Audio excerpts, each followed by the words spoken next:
이제 하나님 말씀 보도록 하겠습니다. 이제 누가복음 21장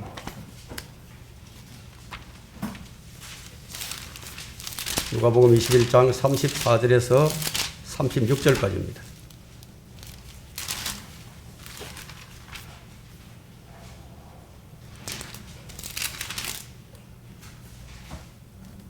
다 찾으셨습니까? 제가 받들어 읽겠습니다. 너는 스스로 주의하라. 그리하여 어느 때라도 너희 마음이 방탕과 술 취함과 이생의 염려로 무겁게 되어 그날이 갑자기 너희에게 임하지 않게 하라. 이는 그날이 온 땅에 거하는 모든 사람 위에 덫처럼 임할 것이기 때문이라. 그러므로 깨어서 항상 기도하라.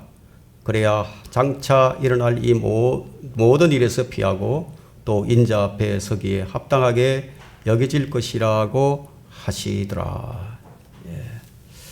오늘 이 설교 제목은 갑자기 임하는 멸망입니다. 갑자기 임하는 멸망.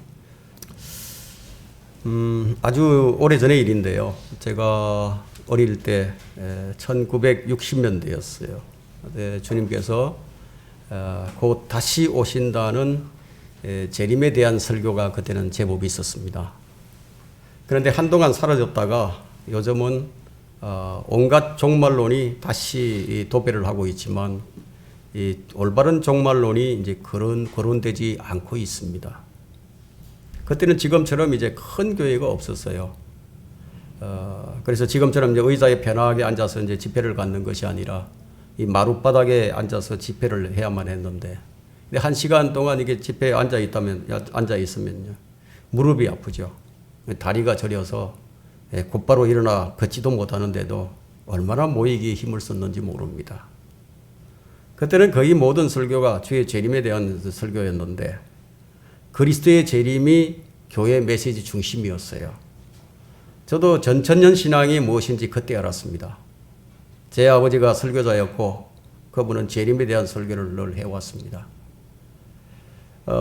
그래서 그들 마음속에는 재림에 대한 믿음이 너무 강력했기 때문에 뭐 아무리 늦어도 2000년 되면 오시지 않겠느냐. 그때는 주님이 오실 것이라는 그런 믿음이 있었어요. 저 또한 그때 2000년대에 주님이 꼭 오실 것이라는 것을 믿어 의심하지 않았습니다. 사람들은 이제 무릎을 꿇고 기도를 했는데요. 재림을 고대하면서 하루 종일 기도를 하는 사람들 있었습니다. 그때 제가 재림에 대해서 처음 알게 되었고 깨어서 준비하라는 그런 메시지를 처음 들었습니다. 그래서 저는 그리스도께서 오늘이나 내일이나 어느 때나 오실 것을 믿으면서 자라났습니다. 그래도 국민학교까지는 그렇게 했습니다. 과거 여러분 가운데서도 그런 분이 있을 것입니다. 그런데 한동안 사라졌던 재림에 대한 설교가 다시 재현되기 시작했습니다. 여러분, 재림은 복된 소망이죠. 디도서 2장 13절에 복된 소망이라고 말합니다. 그 복된 소망, 곧 위대한 하나님이신 우리 주 예수 그리스도의 영광스러운 나타나심을 기다리게 하셨음이니. 자, 지금 이 메시지는 여러분들에게 겁을 주고 재림이 준비되었는지를 물어보려고 하는 것이 아니라 지금 우리에게는 환란의 징조가 매우 가깝다는 것을 보여주고 있습니다. 대환란의 징조가 가깝다는 것은 다시 말하면 주님께서 오실 때가 임박했다는 증거죠. 지금 우리가 겪고 있는 전 세계적인 코로나 팬데믹을 무엇으로 설명할 거죠? 무엇으로 설명을 하죠? 지금 교회가 국가에 의해서 통제를 받고 있습니다. 차별금지법이 시행된 국가에서는 반인륜적인 행위를 하는 이 동성연애자들에 대한 책망의 설교를 할 수가 없습니다. 지금 우리는 이런 시대에 살고 있습니다. 과학자들도 세상의 종말이 가깝다고 느끼고 있죠. 그러나 정말 세상의 마지막이 가까이 왔다고 느껴야 할 이 그리스도인들이요, 재림에 대해서 별로 관심이 없습니다. 이것은 정말 무서운 현상입니다. 모두가 영적인 깊은 잠에 빠져 있습니다. 그만큼 불법의 신비가 강력하게 활동하고 있다는 증거라 아니할 수가 없죠. 성경의 진리가 지금처럼 무차별적으로 그리고 교묘하게 아주 그럴듯하게 공격당하는 시대는 그런 시대는 없었어요. 종교개혁 이후 400년 동안 한 가지 성경만을 사용하던 종교개혁 성경이 끊임없이 그 성경을 공격하는 자들에 의해서 지금 사라져가고 있습니다. 그래서 루트 성경이나 레이나 발레나 성경이나 디오다트 성경이나 올리베탄 성경이나 이 킹제임스 성경 등 약 800개 언어로 번역이 되어서 전 세계에 퍼져나갔지만 거의 모두가 지금 사라지고요. 지금 킹제임스 성경만이 겨우 지금 명맥을 이어가고 있을 뿐이에요. 이런 일들이 로마 카톨릭에 의해서 너무나 교묘하게 진행되어 왔기 때문에 오히려 이들이 만든 성경이 정통인 것처럼 마치 그들이 참된 믿음의 소유자인 것처럼 그렇게 여겨지는 거예요. 그들은 종교개혁을 이어오는 개혁자들인 것처럼 그렇게 여겨집니다. 왜 종교개혁 성경을 버리고 새로운 성경을 만들어야 하는가 하는 거예요. 여러분 이상하지 않습니까? 왜 성경을 버리고 다른 성경을 만들죠? 그 이유가 무엇인가 하는 거예요. 바울이 이 부분에 대해서 말하기를 고린도후서 2장 17절에는 이렇게 말씀합니다. 우리는 하나님의 말씀을 변개시킴으로써 이익을 취하는 여러 사람들과 같지 않고 오직 성실함으로써 또 하나님께로부터 난 자로서 하나님 앞에서와 그리스도 안에서 말하노라. 그 이유가 뭐죠? 성경 변개 이유가? 이익 때문이에요. 성경 변개는 바울 때부터 있어 왔습니다. 교부 시대에는 아주 드러내놓고 변개시키는 자들이 있었죠. 그가 바로 이집트 알렉산드리아 대학의 오리겐입니다. 그 성경을 콘스탄틴 황제의 추종자였던 유세비우스가 50부를 필사해 온 것이 바로 로마 카톨릭의 전신이 된 제롬의 라틴어 벌게이트 성경입니다. 이 제롬의 벌게이트 성경을 그들은 뭐라고 부르냐면 불가타역이라고 부릅니다. 성경 변개는 모두 이익 때문에 일어나는 거예요. 그래서 주님께서는 그들의 하나님은 자기들의 배라고 얘기합니다. 자기들은 아니라고 말을 하더라도 하나님께서는 그들의 종말은 파멸이요 그들의 하나님은 자기들의 배요 그들의 영광은 자기들의 수치 속에 들어있고 이것이 하나님의 말씀이에요. 오히려 이들이 정중하고 그럴듯한 언변과 지식으로 말을 하고 있기 때문에 경고하지 못한 그리스도인들이 이리저리 휩쓸리고 있는 상황이죠. 그래서 주의하지 않으면 안 된다 이거예요. 성경 자체를 놓고 한번 생각을 해보세요. 성경의 저자들은 동시대의 사람들이 아니에요. 약 2000년에 걸쳐서 살아왔던 사람들이 이 성경을 기록을 했습니다. 그런데 그들은 사전에 조율할 수가 없었죠. 그들은 학자들과는 다르게 문학적으로 대단할 것이 없는 그런 사람들이었습니다. 그들이 기록한 책들이 어떻게 이토록 고유하고 독보적인 진리를 차지하고 있을까요?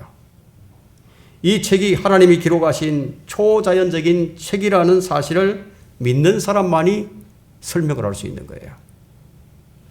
구슬이 서말이라도 꿰어야 보배이듯이 성경도 꿰어야 보배가 됩니다.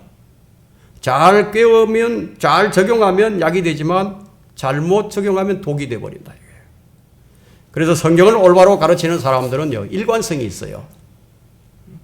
여기서는 이렇게 가르치고 저기서는 저렇게 가르치는 사람은 독을 먹이는 사람이죠. 성경의 한 권의 책, 이 한 권의 책을 들면 구슬을 꿰는 목걸이처럼 성경의 모든 책들이 다 연결되어 있습니다. 그래서 성경 적용은 교리적인 것과 영적인 것을 잘 구분해서 설명을 해야 합니다. 오늘 본문도 바로 그런 말씀 중에 하나인데 이 본문의 말씀은 교리적으로는 대환란에 적용되어야 할 말씀이지만 영적으로는 모든 시대의 모든 사람들에게 적용할 수 있어요.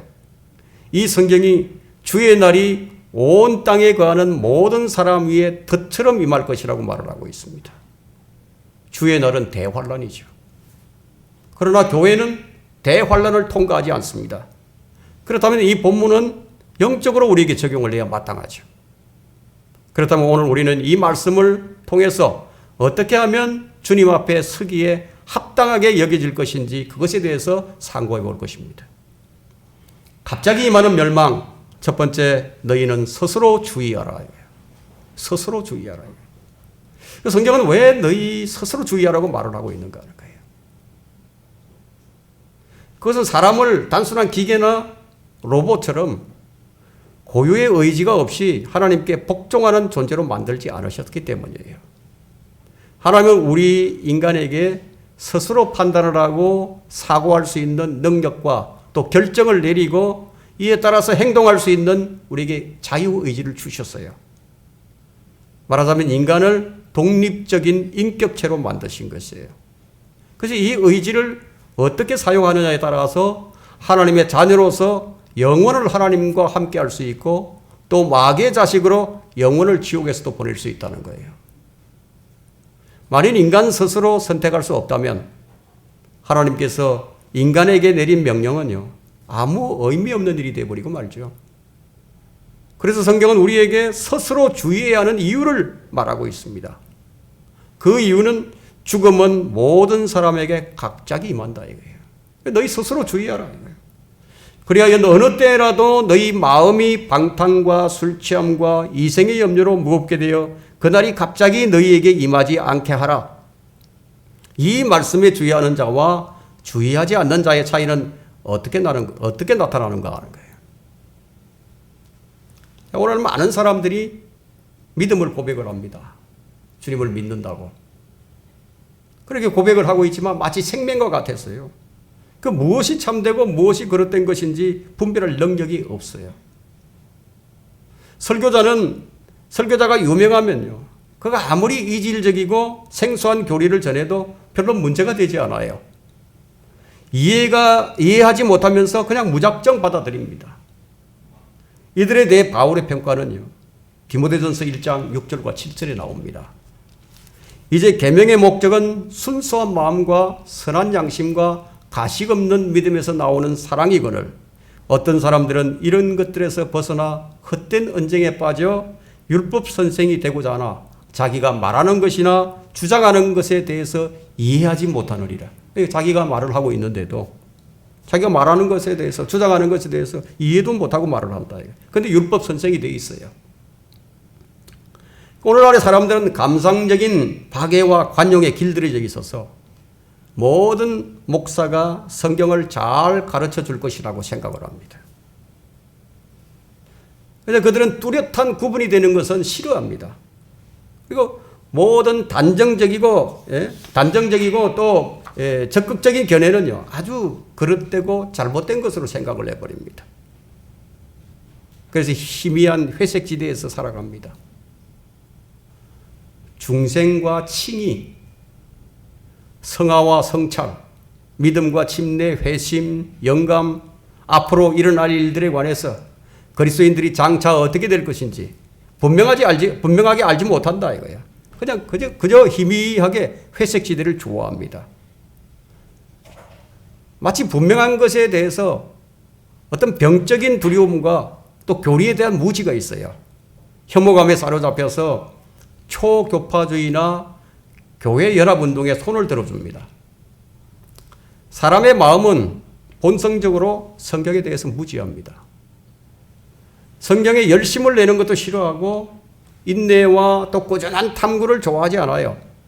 베레아 사람들처럼 누군가가 성경을 말하면 그것이 성경과 일치하는 것인지 비교하는 것을 아주 싫어해요. 베레아 사람들은 그 말씀이 성경과 동일한 것인지 비교를 했습니다. 그게 맞는 말인지 틀린 말인지. 지금의 사람들은 오히려 사람들의 칭찬을 좋아하고 갈등은 피하고자 하고 관대하고 너그러운 말들을 듣기를 좋아합니다. 신앙에 있어서 우유부단하고 어정쩡한 마음의 상태를 우리는 주의해야 합니다. 멸망은 갑작스럽게 닥쳐옵니다. 자신을 위해서라도 믿음의 결단을 확실하게 하고 진리에 대한 뚜렷하고 적극적인 견해를 가져야 합니다. 교리적으로 분명한 견해를 갖는 것을 두려워하지 말아야 된다는 거죠. 성경적 교리가 분명치 않은 교회는요, 올바른 진리를 실행할 수 없게 됩니다. 사람이 보기에는 아름답게 보일 수 있지만 교회는 분명한 교리가 없다면 영적 불모지와 같아요. 만일 우리가 선을 행하고 세상을 흔들어 깨우기를 원한다면요, 무엇보다도 우리에게 바른 교리가 있어야 합니다. 정확한 복음이 없이는 올바른 열매를 맺을 수 없어요. 유사한 진리는 안 된다는 거죠. 반드시 진리라야 합니다. 바울은 이렇게 말을 합니다. 우리는 진리를 거슬러서는 아무것도 할 수 없고 오직 진리를 위해서만 할 수 있느니라. 참된 그리스도인이라면 바로 이래야 한다는 거예요. 초대교회에 울려 퍼졌던 이 복음은요, 로마 제국을 뒤흔들어 놓는 그런 교리였습니다. 종교개혁 시대에 깊은 잠에 빠져있던 이 혼들을 흔들어 깨우고 또 교황을 따르던 그런 무리들의 3분의 1을 회심케 했던 것도 역시 복음이었어요. 복음이 그렇게 했습니다. 영국을 다시 일으켜 세우고 꺼져가던 개혁을 일으켰던 것도 역시 복음이었습니다. 마귀와 죄를 물리친 것도 분명하게 울려 펴졌던 바로 올바른 복음의 교리였습니다. 희미한 복음이 아니라 분명하고도 간결하고요, 정확한 복음의 교리를 전한 것이 바로 개혁을 일으키는 시금석이었습니다. 복음이 무엇인가 하면 복음이 하나님의 능력이에요. 고린도전서 1장 18절에 십자가를 전파하는 것이 멸망하는 사람들에게는 어리석은 것이지만 구원받은 우리에게는 하나님의 능력이라 이거예요. 복음이 하나님의 능력이에요. 그런데 이 복음이 어떻게 되어버렸죠? 복음이 무엇인지 말해보라고 한다면 과연 교회를 다니고 있는 사람들이 얼마나 정확히 말할 수 있을까요? 우리는 스스로 주의해야 합니다. 고린도전서 4장 5절에는 그러므로 때가 이르기 전 주께서 오시기까지는 아무것도 판단하지 말라. 주께서 어둠에 감춰진 것들에 빛을 비추시고 마음의 의도들을 나타내시리라. 그때에서야 하나님께로부터 각 사람이 판단받으리라. 바울은 여기서 자신은 스스로 자책할 것을 아무것도 알지 못하지만 그렇다고 어렵게 되는 것이 아니라고 주장을 합니다. 주님께서 내가 기억하지 못한 어떤 일들을 알고 계시기 때문이죠. 자, 주님 오실 때까지 신비들을 맡은 청지기로서 해야 할 역할에 우리는 스스로 주의해야 합니다. 신약에는 7가지 신비가 들어있습니다. 그 7가지 신비가 첫째는 그리스도의 성육신이죠. 두 번째는 내주하시는 그리스도시죠. 세 번째는 그리스도의 몸이에요. 교회입니다. 넷째는 이스라엘의 왕과함이고 다섯째는 불법의 신비예요. 여섯 번째는 교회의 휴거예요. 일곱째는 큰 바벨론의 신비예요. 모든 사역자들이 지금까지 이 신비들을 신실하게 알려왔다면요, 오늘날처럼 혼란에 빠지지는 않았을 겁니다. 가톨릭은 이 마지막 3가지의 신비에 대해서 언급조차도 하지 않고 있습니다. 고린도 교회는 사도 바울을 판단했는데 바울은 자신의 직분에 대한 자격을 비난한 자들에게 말하기를 고린도후서 11장 1절에 나는 너희가 좀 어리석은 나를 용납해 주기 바라노라. 부디 나를 용납하라. 자, 이 말을 한 것으로 볼 때 바울이 고린도 교회로부터 어떤 평판을 받았는지 알 수가 있죠. 그들은 판단에 있어서 스스로 주의하지 않았습니다. 갑자기 임하는 멸망, 두 번째, 그날이 갑자기 너에게 임하지 않게 하라. 35절이죠.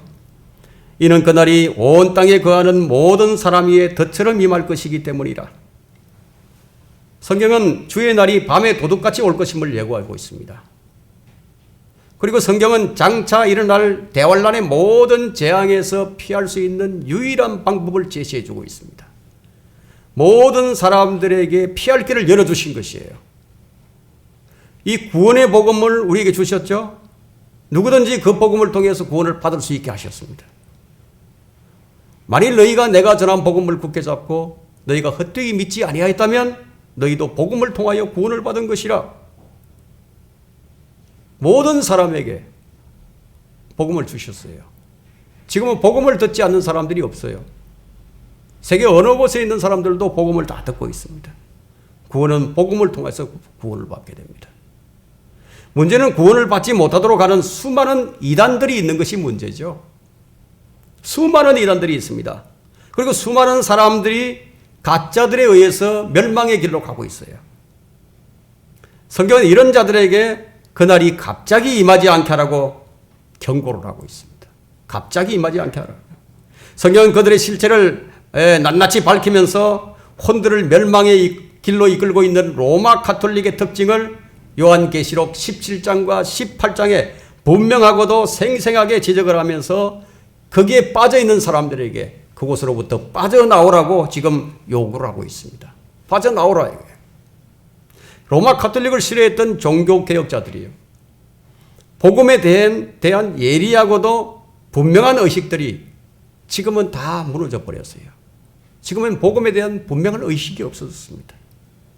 이제 개신교의 문제점들을 살펴보면 로마 가톨릭과 다를 바가 전혀 없어요. 이런 교회들이 속출하고 있습니다. 이렇게 된 이유는요. 로마 가톨릭은 지칠 줄 모르고 노력을 해왔습니다. 사람들은 점점 이 로마 가톨릭 의식과 독특한 가르침에 이제 익숙해진 나머지 가톨릭의 비성경적인 행태를 아무렇지도 않게 여기는 거예요. 성경에 없는 것들을 실행하고 있는데도 아무렇지도 않게 여겨요. 로사리오, 묵주, 종부선사, 견진성사, 성채설, 신부, 사제, 교황, 주기경, 수녀, 묵주, 촛불, 토끼, 성경에 없는 거죠. 다 성경에 없는 것들을 만들어서 한다 이거예요. 그런데 이 비성경적인 행태를 아무렇지도 않게 여긴다 이거예요. 오늘날 모든 종교는 동등하다는 견해가 대세적입니다. 대세를 이루고 있다 이거예요. 특히 가톨릭과 한 배를 타고 가는 목사들에게 성경은 경고를 합니다. 그날이 갑자기 너희에게 임하지 않게 하라 이거예요. 은밀하게 아주 교묘하게 발톱을 숨기고 있던 로마 가톨릭이 이제는 그 발톱을 드러내놓고 모든 종교에게 손짓을 합니다. 제가 이 감리교 신학대학을 졸업한 사람들에게, 목사들과 전도사들에게 질문을 굉장히 많이 했습니다. 많은 질문을 했는데 그들은 창조론을 믿지 않습니다. 모세오경을 믿지 않아요. 이상하죠? 그러면서도 목사를 합니다. 하나의 신화로 여깁니다. 그걸 보고 저는 깜짝 놀랐습니다. 영세와 세례를 구분하지 못하는 것을 보고 저는 경악하지 않을 수가 없었습니다. 영세와 세례도 같다 이거예요. 물론 세례도 아니지만 로마 가톨릭이 세례를 주죠. 영세를 주죠. 그러면 로마 가톨릭에서 받은 것을 그대로 인정해 줍니다. 감리교에서는요. 자, 종교개혁이 얼마나 복된 것이었는지 있게 만든 세태를 우리는 거부해야 합니다. 우리는 성경이 말하는 바를 경청해야 한다 이거예요. 성경이야말로 모든 오류들로부터 내 자신을 지켜줄 견고한 요새예요. 여러분은 반카톨릭 교회사를 읽어서 카톨릭이 과거에 어떤 만행을 자행했었는지를 알아야 한다 이거예요. 그래서 우리는 반카톨릭 교회사를 배웁니다. 누구나 자유롭게 성경을 읽게 된 것이 종교개혁이 있었기 때문이에요. 종교개혁을 통해서 흑암에 있던 사람들이 빛을 보게 되었고 교황의 행포 아래 있던 그들이 그리스도께서 주신 자유를 얻게 되었습니다. 종교개혁의 빛을 주신 하나님께 감사해야 한다 이거예요. 그리고 처음으로 다시 돌아가야 합니다. 초대교회에 뜨거웠던 복음의 열정으로 다시 돌아가라는 거예요. 이것이 바로 첫사랑을 회복하는 길입니다. 누구든지 이 복음의 빛을 꺼트려서는 안 된다는 거예요.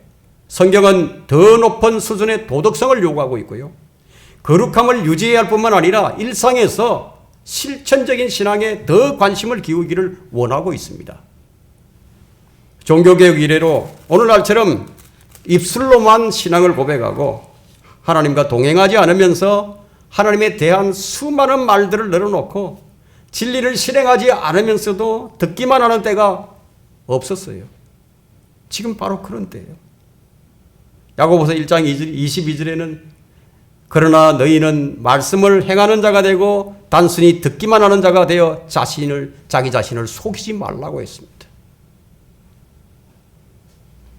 성경을 듣기만 하고 행하지 않는 자는 자신을 속이는 자라고 성경은 단정하고 있습니다. 알맹이가 없는 형식주의가 오늘날처럼 만연한 적이 없었어요. 오늘날의 성도들은 도덕적인 딜레마에 빠져 있습니다. 그리고 영적인 딜레마에 빠져 있습니다. 마치 폰티오 빌라도가 도덕적인 딜레마에 빠져 있었던 것처럼 빌라도는 한편으로는 예수 그리스도를 놓아주기를 원했고요. 또 한편으로는 그리스도를 정죄하고 죽여서 백성들의 요구를 들어줘서 그들을 기쁘게 해주고 싶기도 했습니다. 오늘날의 성도들이 바로 이런 상태에 놓여 있는 거예요. 그리스도인들이 오히려 지금 퇴보해 가고 있습니다. 도덕성이 무너진 사람 쳐놓고 영적인 상태가 올바른 사람이 없어요. 도덕성이 무너졌는데, 도덕과 윤리가 무너졌는데 올바른 영성을 가질 수 있다고 생각하십니까? 네, 그런 것이 어디 있습니까?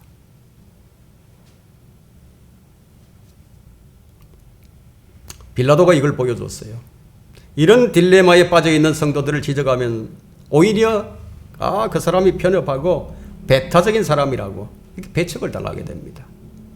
지금 교회가 외부적으로는 불신자들과 또 회의론자들로 이래서 큰 손실을 입고 있죠. 그리고 내부적으로는 교리에 대해서 아니하고 또 불분명한 그런 태도로 큰 타격을 입고 있습니다. 영적 소경이 되어서 무엇이 참되고 무엇이 그런지 분별할 능력이 없어져 버렸어요. 부주의하고 방탕하고 경솔하고 이 세대 신앙을 고백하는 자들에게 나타나는 일반적인 현상이 바로 이런 것입니다. 이제 현대 기독교회는요, 경건의 모양마저 없어져 버렸습니다. 종교개혁 때처럼 세상을 뒤흔들어 놓지 못하고 있다. 그 이유가 뭐냐면 그리스도인들의 삶이 너무 유치합니다. 너무 낮아져 있어요. 그것이 아예 기독교 전반의 현상이 되어버렸습니다. 교회에 다니는 사람들의 숫자는 예전보다 많아졌지만 정작 기독교의 실천적인 수준은요, 아주 현저하게 낮아져 있어요. 자기 부인도 없어요. 자기 십자가를 지고 가려는 사람이 없어져 버렸습니다. 모두가 다 이기적이에요. 이 땅에 속한 것들과 하나님의 속한 것들의 구분도 아주 희미해져 버렸습니다. 분명한 태도가 보이지 않아요. 순수하고 선한 양심, 가식 없는 믿음에서 나오는 사랑, 경건한 대화, 인내, 겸손, 정중함, 이런 것들이 다 어디로 가버렸죠? 다 사라져 버렸어요. 자, 이런 모습을 보면서 세상은 교회를 손가락질하는 거예요. 멸시합니다. 이런 모습 때문에 세상은 더 이상 교회의 증거에 귀를 틀어막아 버렸어요. 이제 교회가 멸시의 대상이 되어 버렸습니다. 정치 노름을 하는 모습들을 보세요. 목사들이 정치 노름을 합니다. 온갖 세상 풍조에 떠밀려서 세상 문화를 교회로 유입해서 교회를 세속화시켜 버렸어요. 연일 터져 나오는 교회 사역자들의 비리와 그 도덕적인 행태들을 한번 보세요. 이제 교회라고 하면요, 이 세상 사람들이 혀를 내두를 형국입니다. 그리스도인의 생활은 세상을 감화시키는 것이어야 하는데 이것도 저것도 아닌 어정쩡한 위치에서 머물고 있는 것은 이전의 행실로 족한 거예요. 이제 일어날 때가 되었습니다. 사람들이 교회를 향해서 무엇을 보기 원하겠습니까? 교회가 교회다운 모습을 보기 원하죠. 교회가 커지고 회중들의 수는 증가했지만 개인의 변화와 성장이 없는 그냥 교회 다니는 것으로만 위안을 삼는 견고하지 못한 신앙, 이런 신앙이 가져오는 결과는 과연 무엇이겠습니까? 그것이 교회가 진리를 가리는 것으로 나타나 버린 거예요.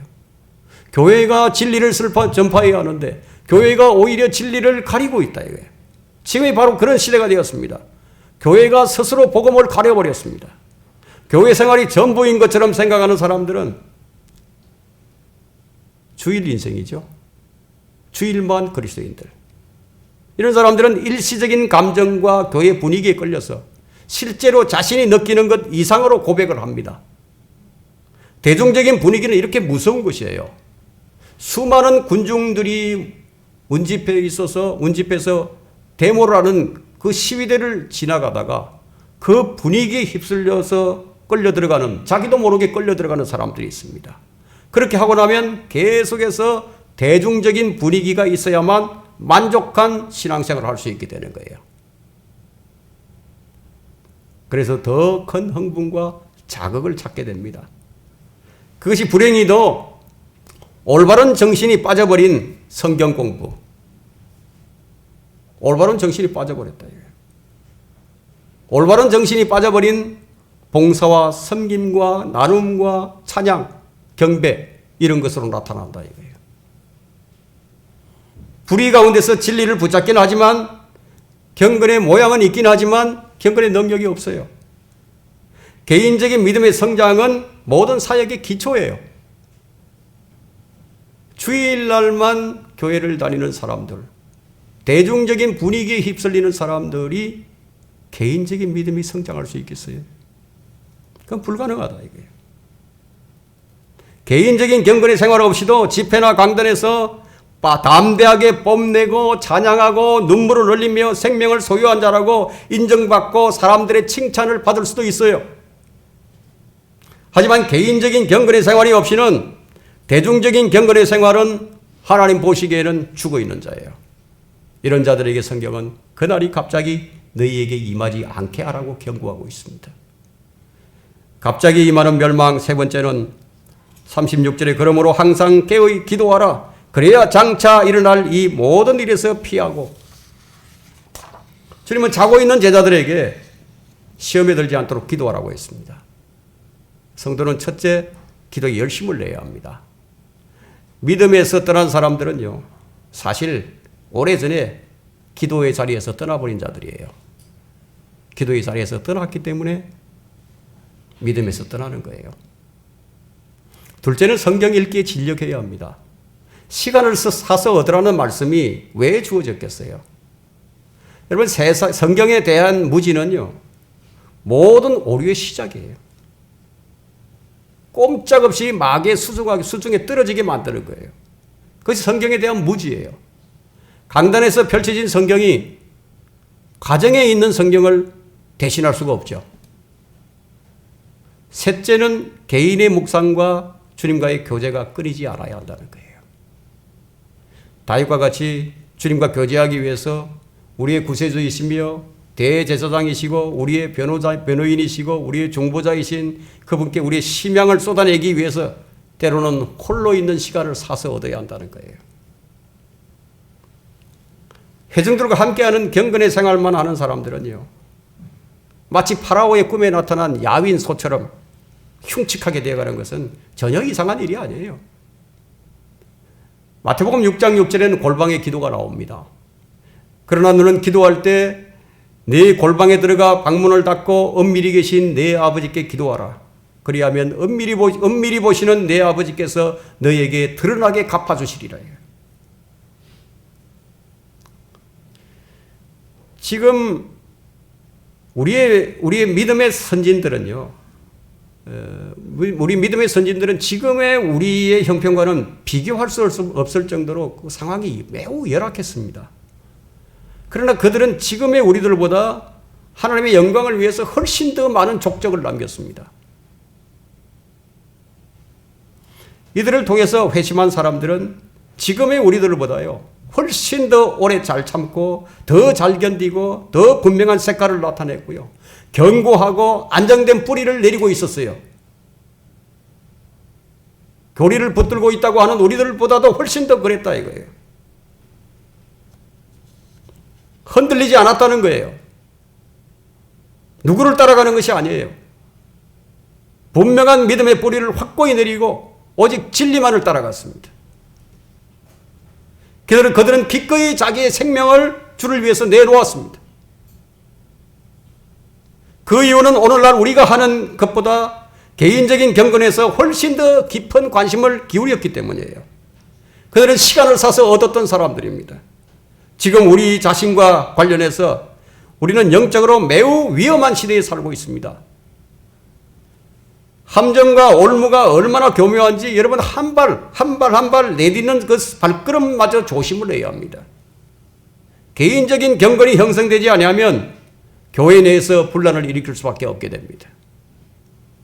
관용이라는 것 때문에 값싼 감정에 의해 값싼 동정심에 의해서 교리적인 것보다 우유부단한 태도는 취하지 않는 것이 더 좋아요. 무엇보다도 여러분의 부르심과 선택만큼은 분명히 하도록 해야 한다. 교리적인 입장이 분명하지 아니하면요 바람에 이리저리 흔들리는 갈대와 같습니다. 기준이 없는데요. 법이 없는데 무엇으로 판단을 하죠? 흔들릴 수밖에 없죠. 누구와 함께 가겠다고 기다리거나 따라가지 말라는 거예요. 그 누군가는 주님이 되어야 합니다. 우리 주님이 되어야 된다 이거예요. 그 누군가는 진리가 되어야 된다 이거예요. 그 누군가가 사람이 되어서는 안 된다는 거예요.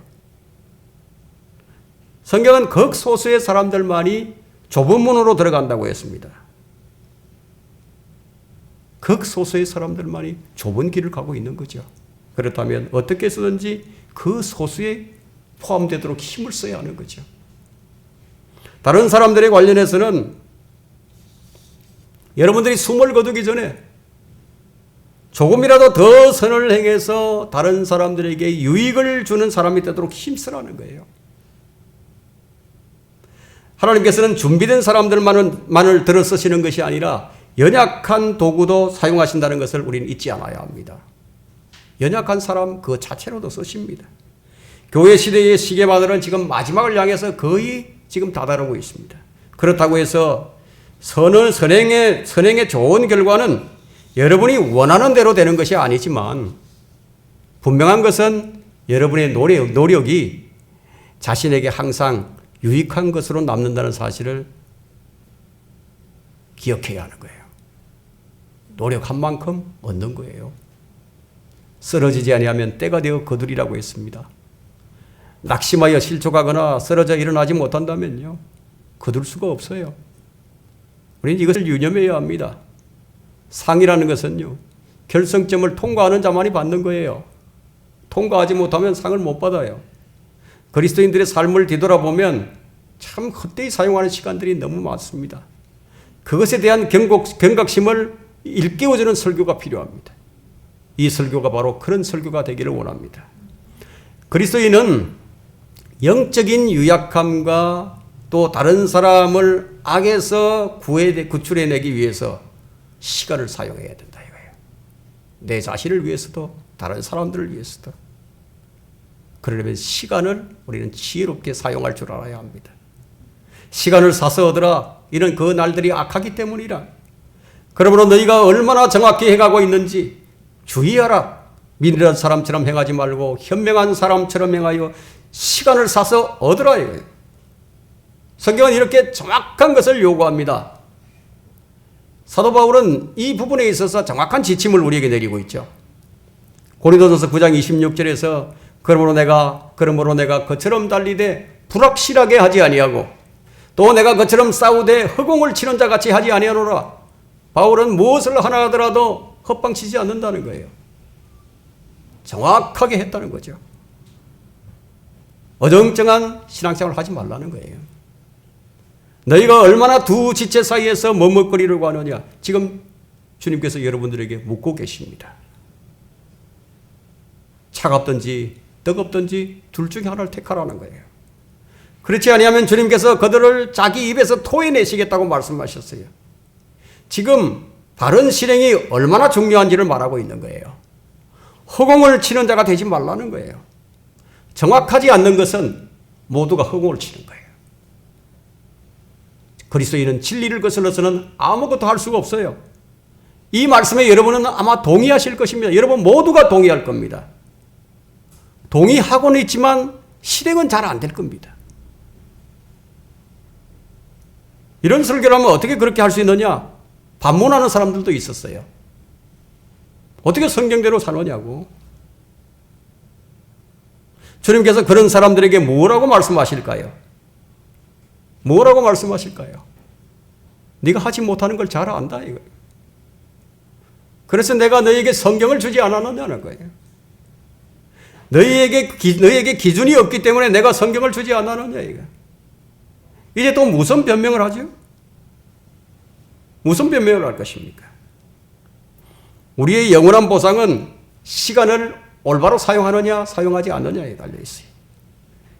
영원한 불행을 초래하는 것도 영원한 행복을 얻는 것도 시간을 어떻게 사용하느냐 이것에 달려있는 거예요. 여러분 우리에게 주어진 시간은 매우 짧습니다. 시간이 얼마나 짧은지 모릅니다. 오늘이 우리의 마지막이 될 수도 있어요. 여러분에게 가장 가치 있는 게 무엇일까요? 지금 현재 가장 가치 있는 것이 사람에 따라서 다 다르겠죠. 먹을 양식이 하나도 없다 이거예요. 그럼 무엇이 가장 가치 있을까요? 먹는 것이에요. 먹을 것이 없으면 당장 죽어요. 가장 소중한 것이 무엇이겠어요? 양식이죠. 그럼 그 양식을 가장 가치 있게 여길 겁니다. 우리에게 남은 시간이 얼마 남지 않았어요. 그러나 그것을 소중하게 생각하지 않으면 그것을 높이 평가할 수 없죠. 재물은 다시 찾을 수가 있어요. 잃었다가 다시 찾을 수 있어요. 그러나 시간은 다시 찾을 수가 없어요. 우리가 거듭났다 하더라도요. 지나간 시간은 다시 되찾을 수가 없는 거예요. 우리는 시간을 많이 낭비해 왔습니다. 그것은 상대적으로 많은 것들을 잃어버리고 왔다는 거죠. 많은 것을 잃었다는 얘기예요. 여러분의 인생의 날들을 한번 생각을 해 보십시오.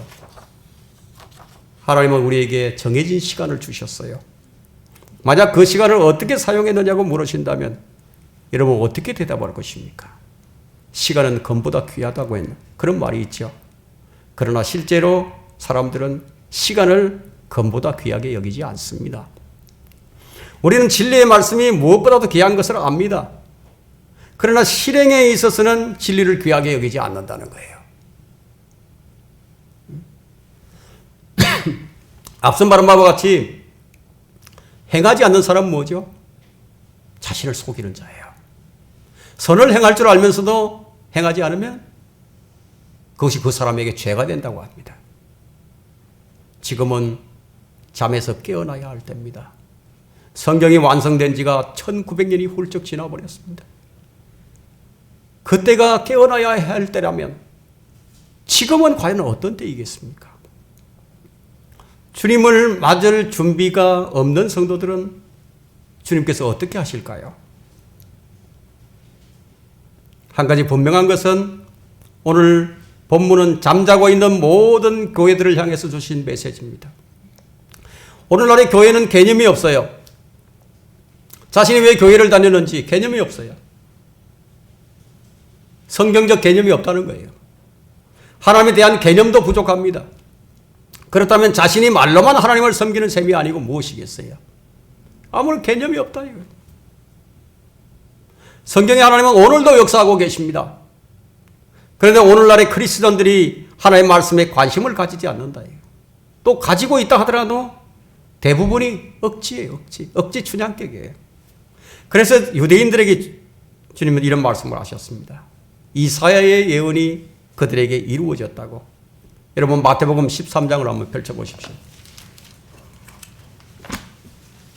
오늘의 현실이 이렇습니다. 오늘의 현실이 이렇다 하더라도 우리가 해야 할 일이 있다 이거예요. 마태복음 13장 14절을 보겠습니다. 15절까지. 또 이사야의 예언이 그들에게 이루어졌으니 말하기를 너희가 듣기는 들어도 깨닫지 못할 것이요 또 보기는 보아도 알지 못하리라.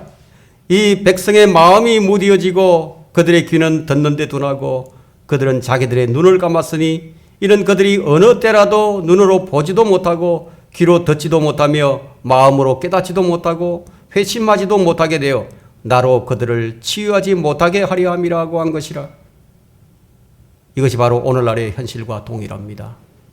이렇게 말씀하신 우리 주님의 마음은 어떠실까요? 이렇게 말씀하시면서 마음이 편하실까요?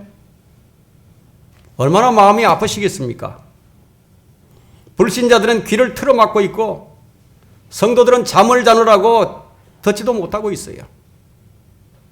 성령께서는 우리에게 깨어서 주를 기다리라고 말씀하고 계시지만 제대로 듣지를 못해요. 잠을 자느라고. 이제 곧 주님의 오래 참으심이 끝날 때가 오고 있습니다. 우리는 주님을 주라고 부르면서 하나님을 아버지라고 부르면서 찬양도 하고 기도도 합니다. 그렇다면 여러분은 시간을 어떻게 사용하고 있습니까? 시간을 사서 얻으라는 말씀은 시간이 남아돌고 있는 사람들에게 하신 말씀이 아니에요. 현대인들은 일 중독에 빠져 있어요. 쉴 사이 없이 일을 하고 또 일을 하고 또 일을 합니다. 좋은 말로 할 때 일 중독이지 나쁘게 말한다면 돈 중독에 빠져 있는 거예요. 돈 중독에 빠져서 살아가는 거예요. 더 나은 삶을 위해서 더 많은 돈을 벌어야 하기 때문에 명목상 여러 가지 이유들이 있습니다. 시간이 남아도는 사람이 거의 없어요.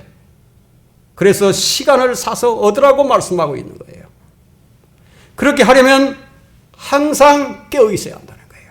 항상 깨어 있으라. 결론을 내리겠습니다. 이렇게 하면 인자 앞에 서기에 합당하게 여겨질 것입니다. 36절이죠. 36절 볼까요?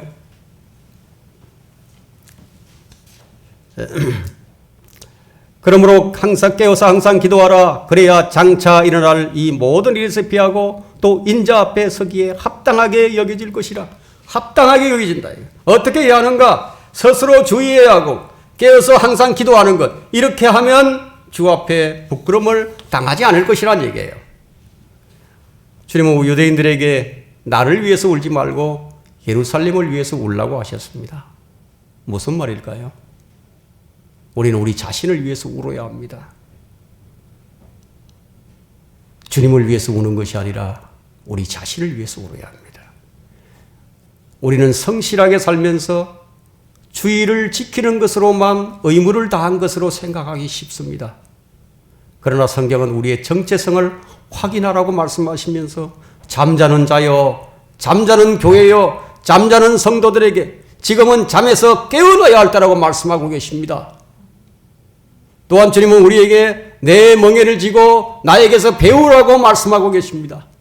내 멍에는 쉽고 내 짐은 가볍다고 말씀하고 계십니다. 유대인들의 관습은 소 한 결이에 멍에를 얹고 밭을 갑니다. 소 한 결이는 2마리예요. 2마리가 한 결이에요. 주님의 멍에는 주님과 함께 지는 것이에요. 나 혼자 지는 것이 아니에요. 그래서 주님의 멍에는 쉽습니다. 주님과 함께 지고 가는 짐이 무엇이 무겁겠습니까? 우리는 거듭나서 하나님의 자녀가 되어서 영적인 하나님의 나라에 들어와서 살고 있는 하나님의 백성들입니다. 우리가 멍에를 메고 주님께로부터 배워야 할 것들이 무엇인가 인 거예요. 현실의 생활에 성실하게 건전하게 사는 것이 주님의 멍에를 메고 주님께 배우는 것인가요?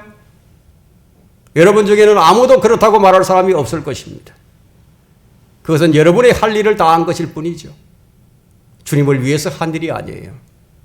하루의 시작을 출근해서 퇴근해서 돌아오게 되면 하루의 일을 다 마쳤다고 말을 합니다. 퇴근 후에는 자기 일이 끝났으니까 자기가 하고 싶은 것들을 이제 마음껏 하면서 삽니다. 직장인으로서 가정주부로서 그렇게 살 뿐 어떠한 주님의 멍에도 함께 매려고 하진 않습니다. 그리고는 그 멍에는 싫어합니다. 다른 것에 시간을 활용하면서 달리 말하자면 입술로는 주님을 경외하고 섬기지만 주님의 멍에나 자기 부인이나 자기 십자가를 지지 않으려고 한다는 거예요. 너무도 무감각한 삶이 되어서 혼에 대한 연민의 정도 느껴지지 않는 것은 아닙니까? 우리 자신을 돌아봐야 하는 거예요. 더 이상 마음이 움직여지지 않는 것은 아닙니까? 들어도 그만, 안 들어도 그만은 아닙니까? 그렇다면 성령님의 감동이 없는 것이 아니고 무엇이겠습니까? 주의 영이 여러분의 마음을 움직여 주시도록 기도해야 하는 거예요. 기도하라고 했어요. 여러분의 마음을 움직여 주시도록 기도하라고 했습니다. 입술만이 아닌 실천적인 믿음이 되도록 기도하라고 했습니다. 지금 마음이 움직이지 않는다면 여러분의 영적 감각은 죽어 있는 거예요. 깊은 잠에 빠져 있습니다. 밤이에요, 밤이.